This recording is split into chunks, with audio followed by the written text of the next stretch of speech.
Praise the Lord. எல்லாம் சுகமாக இருக்கீங்கன்னு நம்புகிறேன், சந்தோஷமாக இருக்கீங்கன்னு நம்புகிறேன். ஏன்னா ஒருத்தர் மூஞ்சிலையும் சிரிப்பு காணும். கொஞ்சம் சிரிங்களேன். சிரிச்சா அப்படியே ஏதாவது வந்துடும்னு பயப்படுறீங்களா? இல்லை, சந்தோஷமாக சிரிங்க.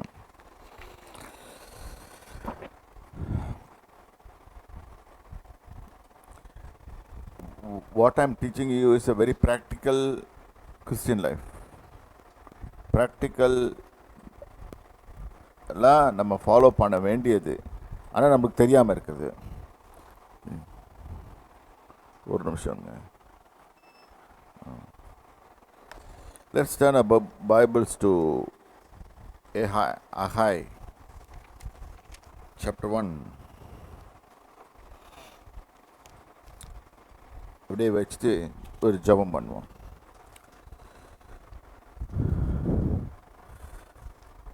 Father, in the name of Jesus Christ of Nazareth, I come to you.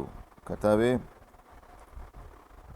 தேவரீர் எங்களை ஆசீர்வதித்து எங்கள் எல்லைகளை விஸ்திரமாக்கி உமது கரம் எங்களோடு இருந்து தீங்கன் எங்களை பாதுகாத்துக்கொள்ளும் என்று யாபேஸ் கேட்டது போல நாங்களும் கேட்குறோம்.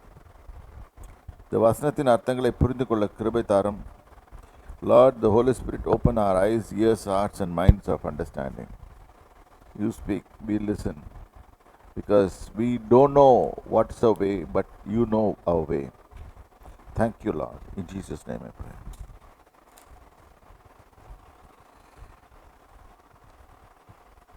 ஆகாய் 1ஆம் அதிகாரம் 2வது வசனம். இந்த ஜனங்கள் கர்த்தருடைய ஆலயத்தை கட்டுகிறதற்கு ஏற்ற காலம் இன்னும் வரவில்லை என்கிறார்கள் என்று சேனைகளின் கர்த்தர் சொல்லுகிறார். See, problem starts. எப்போ ப்ராப்ளம் ஸ்டார்ட்ஸ்னா, நம்ம கர்த்தருடைய வேலைகளிலும் கர்த்தருடைய காரியங்களிலும் அலட்சியமாக இருக்கும்போது நம்மளுக்கு ப்ராப்ளம் ஸ்டார்ட்ஸ். அந்த காலத்து ஜனங்கள் என்ன சொன்னாங்க, இந்த ஜனங்கள் கர்த்தருடைய ஆலயத்தை கட்டுறது, இந்த ஆலயத்தை கட்டுறதுன்னா not only the physical church, but இங்கே உங்கள் சரீரமாகிய சபை அப்படின்னு போட்டிருக்கோம் பைபிளில். கட்டுக்கிறதுக்கு ஏற்ற காலம் வரவில்லை, மெதுவாக போகலாம், மெதுவாக பார்த்துக்கலாம்டா அப்படின்னு. when we start இது 10 o'clock serviceன்னு சொன்னால், let us be here by 10 o'clock. See, that shows நம்மளுக்குள்ள ஒரு லெத்தாஜிக்னஸ். என்ன பண்ணுறோம், நம்ம ஏதாவது ஒரு ரீசன் சொல்லுவோம்ல, வானம் மூடி இருக்கு, அந்த இடத்துல டிராஃபிக் ரொம்ப அதிகமாக இருக்குது, சம் ரீசன் ஆர் அதர். இதே நம்ம ஒரு அரசாங்க அதிகாரியை சந்திக்க போகிறதா இருந்தால் என்ன பண்ணுவோம்? we'll keep we'll run. முதல்ல போய் இடம் பிடிச்சிக்கலாம், இல்லாட்டி சரி இப்போ அப்படி பண்ணால் வேறு மாதிரி இருக்கும். இப்போ வேறு ஒரு எக்ஸாம்பிள் கொடுக்குறேன். ஒரு இன்டர்வியூக்கு போகணும்,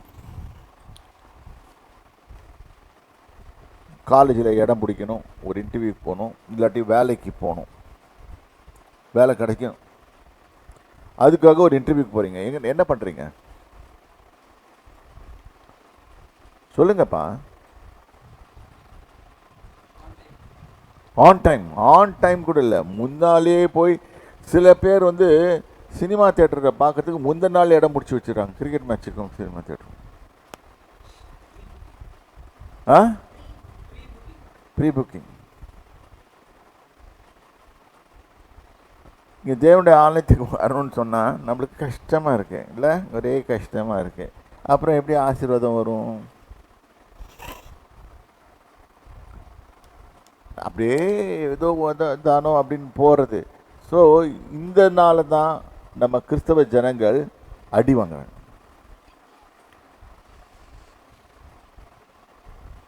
நெக்ஸ்ட்டு ஒரு வசனம் எழுதினாலும் சொல்கிறது, அடி வாங்குதல் எங்களுக்குரியது அப்படின்னு ஒரு வசனம் எழுதினாலும் எழுதுவாங்க. இந்த ஜனங்கள் கர்த்தருடைய ஆலயத்தை கட்டுவதற்கு ஏற்ற நேரம் வரவில்லை என்று சொல்கிறார்கள்.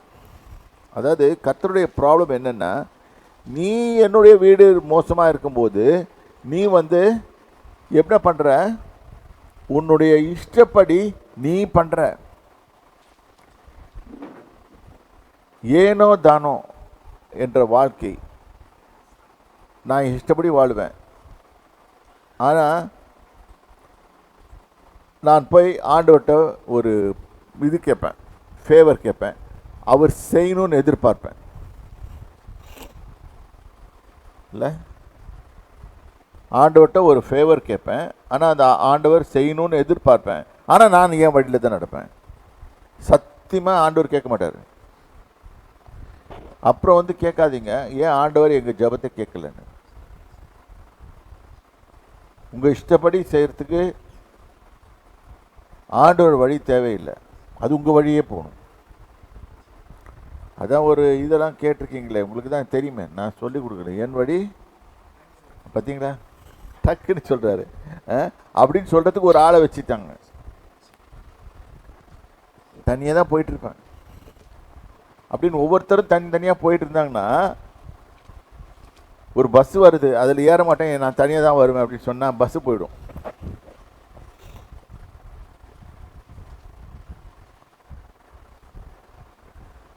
நல்லா புரிஞ்சுக்கோங்க. இப்போ let us turn our Bibles to 5th verse. இப்போதும் சேனைகளின் கர்த்தர் சொல்லுகிறார், உங்கள் வழிகளை சிந்தித்து பாருங்கள். சிந்தித்து பாரு, யோசனை பண்ணி பாருங்க. நம்முடைய வழியும் தேவனுடைய வழியும் ஒன்றா இருக்க முடியாது, இருக்காது.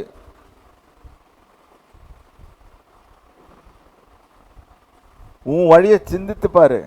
நீ எப்படி போயிட்டு இருக்கிற, நீ எப்படி நடக்கிற? கர்த்தருடைய வழிகளில் நடக்கிறியா? உன்னை எந்த பிரச்சனையும் வராதபடி அவர் பார்த்துக்குவார். இல்லை கர்த்தருடைய வழியில் நடக்காம, இல்லை நீ வந்து உன் இஷ்டப்படி நடக்கிறியா? இதுக்கு சிம்டம்ஸ். இது நான் சனியும் ஞாயிறும் ரெண்டும் பேசுகிறேன். சனிக்கிழமை எப்படி பேசுகிறேன்னு எனக்கு தெரியாது, ஏன்னா ஆவியானவர் எண்ணிக்கை அது வேணா கொஞ்சம் கொஞ்சம் ஹை ஸ்டாண்டர்டில் போவேன். ஏன்னா வந்து பாஸ்டருங்க வரனால அந்த மாதிரி பிரசங்கம் பண்ணுவேன். அதனால் இங்கே வரும்போது மக்களுக்கு வரும்போதும் எப்படி பண்ணுறேன்னு எனக்கு தெரியாது. ஆவியானவருடைய வேலை, என்னுடைய வேலை கிடையாது. இதுக்கு சிம்டம் என்னென்னா, நம்ம ஃபெயிலியர் ஆகிறதுக்கு காரணம் என்ன அப்படின்னு காரணம் என்னென்னா, அது காரணம் இல்லை, அடையாளம். ஃபெயிலியர் ஆகிறதுக்கு அடையாளம் என்னன்னு சொன்னால் 6வது வசனம். நீங்கள் திரளாய் விதைத்தும் கொஞ்சமாய் அறுத்து கொண்டு வருகிறீர்கள். நீங்கள் திரளாய் விதைக்கிறீங்க, உங்கள் எஃபர்ட்டை போடுறீங்க. என்னோட எஃபர்ட்டை நான் போடுகிறேன், போட்டு நான் வந்து ஒரு ஏக்கர் வயலில் நான் 100 மூட்டை வரணும்னு எதிர்பார்க்குறேன். அந்த 100 மூட்டை வரணும்னு எதிர்பார்க்குற இடத்துல 10 மூட்டை தான் வருது. Something wrong. ஏன் இது வருதுன்னு சொன்னால், நம்மளுக்கு என்ன தெரிய மாட்டேங்குது. நம்ம என்ன செய்கிறோம், நம்மளுடைய முயற்சி என்று நினைக்கிறோம். இல்லை, நம்ம முயற்சி கிடையாது, விளைய செய்கிறவர் தேவன். நான் நட்டேன், அப்பல்லோ நீர் பாய்ச்சினான், தேவனோ விளைய செய்தார். விளைய செய்கிறவர் தேவன். இதை விட்டுட்டு நம்ம பாட்டுக்கு நம்ம மெத்தடாலஜியில் போனோம்னா ஒன்றும் ரிசல்ட் வராது. இப்போ இங்கே ஃபஸ்ட்டு சிம்டம் என்ன வருது, நீ நிறைய விதைப்ப, நீ நிறைய போடுவ, நீ நிறைய ஷேர் மார்க்கெட்லேயும் போடுவ. இது ஃபினான்ஷியல் ஆங்கிளோட கொஞ்சம் சேர்த்து கொண்டுடுறேன். ஆனால் உன்னுடைய பணத்தை இன்னொருத்த அடிச்சுட்டு ஆட்டையை போட்டு போடுவான். இது எத்தனை பேருக்கு நடக்குது? நான் சம்பாதிக்கிறேன், ஆனால் அது எனக்கு பத்த மாட்டேங்குது.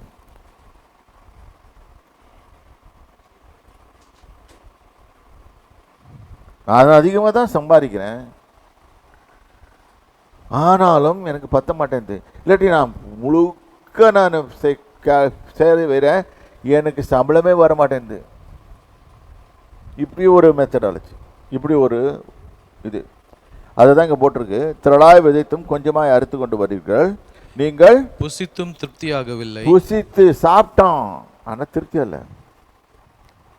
சாப்பிட்றது இது இந்த உடம்புக்கு நல்லா ஒட்டும், அப்புறம் உடம்பு நல்லா இருக்கும் அப்படின்னு சொல்லி திருப்தியாக இருக்கணும்ப்பா, நிம்மதியாக சாப்பிட்டேன்ப்பா.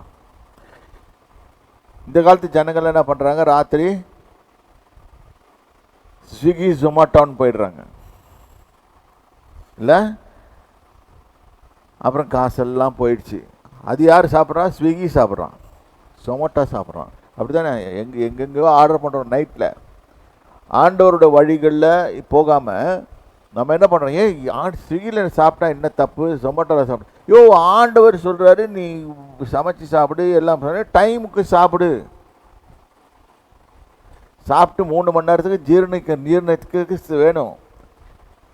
அந்த ஜீரண சக்தி முடித்த பிறகு நீ நேராக படுக்க போகணும். நீ என்ன பண்ணுற? 12 மணிக்கு எந்திரிச்சு ஆர்டர் பண்ணுற. கரெக்டா? 12 மணிக்கு முடிச்சா பசி எடுக்கும், கண்டிப்பாக யாருக்கும் பசி எடுக்கும். இப்போ என்ன பண்ணுது? இந்த உடம்பு வந்ததுன்னு சொல்லுது, நீ சொல்கிறத நான் கேட்க மாட்டேன்டா, நான் ஸ்ட்ரைக் பண்ணுவேன். அதனால நம்மளுக்கு வர்றது என்னது? வியாதிகள், வேதனைகள், கஷ்டங்கள், நஷ்டங்கள். ஏனென்றால் தேவனுடைய வழி இப்படி தான் நம்ம ஒரு ஆள் போகணும்னு வச்சுருந்தா அதை மாற்றிட்டு நம்ம இஷ்டத்துக்கு மாற்றுறது. இப்போ நம்மளுக்கு பிரச்சனைகள் வருது. ஓகே, இந்த பூசித்து திருப்தி அடைகிறது இல்லை. ராத்திரி சாப்பிட்டுட்டு ராத்திரி ஃபுல்லாக இது கஷ்டமாக இருக்குது,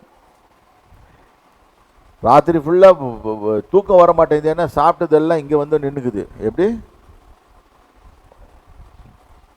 ஒரே ஏப்பமாக வருது. வருதா? எத்தனை பேருக்கு வருது? உங்கள் நல்லதுக்கு தான் சொல்கிறேன். சீக்கிரமாக சாப்பிட்டு சீக்கிரம் படுங்க. அதெல்லாம் ஐயா, நீ நீடித்து வாழணும் என்றெல்லாம் நீ இப்படி தான் நடக்கணும். இல்லை சீக்கிரம் போகணும்னு நினைக்கிறியா? இந்த காலத்து மனுஷர்கள் என்னது ஜென்சி கிட்ஸா என்னென்னமோ சொல்கிறாங்கப்பா. ஜென்னா ஜிஎன்இயா